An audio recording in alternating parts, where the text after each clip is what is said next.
Hello mga kainan! Welcome back to my vlog! Ito nga mga kainan, kakagising lang namin. Time check is 2:54 PM. At ito nga mga kainan, nanonood si Kulot na Miss Rachel. Wow, sarap buhay!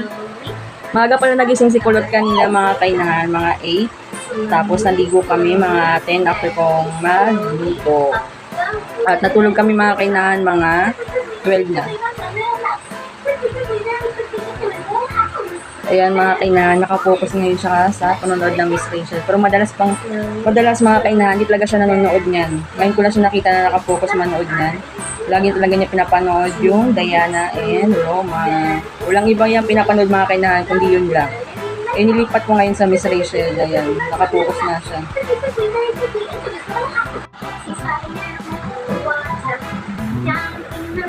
Sarap buhay.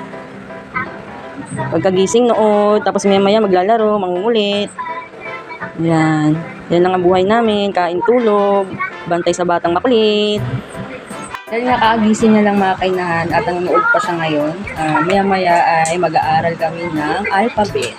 Then mga 4 or 5 PM, ayan mga kainahan, lalabas kami para maglakad-lakad, para naman makalabas ang batang makulit. Yan. Makipaglaro din sa ibang tao, sa ibang bata. Dahil wala siyang kalaro dito kundi kami lang dalawa.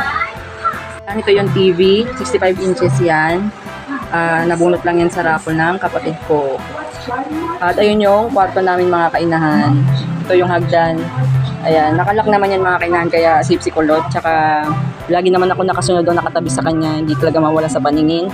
Dahil nga, magagalitan ako ng kanyang tatay. So, Nicolot, dito nakahiga o natutulog yung tatay ko. At ito naman ang aming terrace. Ayan. At doon naman sa taas ay rooftop. Ayan nga mga kainahan, umuulan nga. Ayan. Ayan, dyan yung rooftop di pa tapos. Yan yung third floor. Ang dami pang kalat. Ayun nga mga kainahan, ayun na umuulan. Araw-araw na yung umuulan mga kainahan. Eh, saglit na ulan lang dito mga kainahan, lalo na pag malakas, mabilis na talaga bumaha dito. Kasi mababang lugar ng mga kainahan. Baby, it's rain! It's rain! Rain na, rain! Rain! At ayun nga mga kainahan, wala akong masyadong ginagawa talaga kasi tinitingnan ko nga si Kulot kasi kunting lingat mo lang kung ano na ginagawa. Eh, may pa naman siya akyat baba sa mga upuan. Minsan bumaba, naku, hindi ko maintindihan yung ginagawa niya. Kaya, lagi ako sa tabi niya, lagi ko siya tinitigan. And, kapag nakahiga siya mga kainaan, nag-i-edit ako. Nag-edit ng video sa, TikTok affiliate, ganyan mga kainaan, para kahit pa paano, kumikita din habang nagbabantay sa bata.